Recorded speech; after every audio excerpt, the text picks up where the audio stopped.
Hi hello అందరికీ నమస్కారం అండి. టాపిక్ మోకాలు నొప్పులతో బాధపడుతున్నారా? ఆపరేషన్ లేకుండా తగ్గించుకునే మార్గాలు.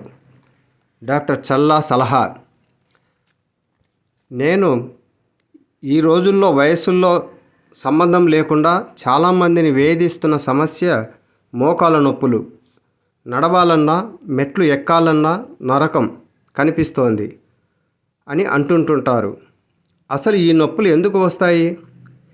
ఇంటి వద్దే మనం చేసే చిన్న చిన్న పొరపాట్లు ఎలా సరిదిద్దుకోవాలో ఈ వీడియోలో తెలుసుకుందాం.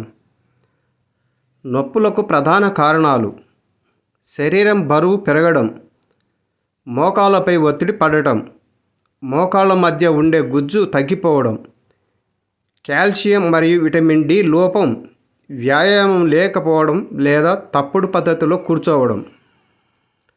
నివారణ మార్గాలు: మోకాల కండరాలను బలోపేతం చేసే క్వాడ్రిసెప్స్ ఎక్సర్సైజ్, రాగులు, పాలు, ఆకుకూరలు మరియు నువ్వులు వంటి కాల్షియం ఉన్న ఆహారం తీసుకోవడం, నొప్పి తీవ్రంగా ఉన్నప్పుడు ఐస్ ప్యాక్ లేదా వేడి నీటితో కాపడం పెట్టడం వల్ల కలిగే ఉపశమనం, సరైన మెత్తటి చెప్పులు వాడటం చాలా ముఖ్యం.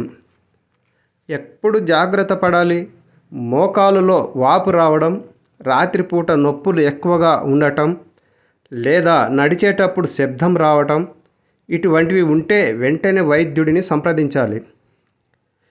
ఈ వీడియో మీకు ఉపయోగపడిందని ఆశిస్తున్నాను. ఇలాంటి మరిన్ని ఆరోగ్య సూత్రాల కోసం మన డాక్టర్ చల్లా ఆరోగ్య సలహాలు ఛానల్ని సబ్స్క్రైబ్ చేయండి. మీకు ఏమైనా సందేహాలు ఉంటే కింద కామెంట్లో అడగండి. షేర్ చేయండి, లైక్ చేయండి. ధన్యవాదాలు.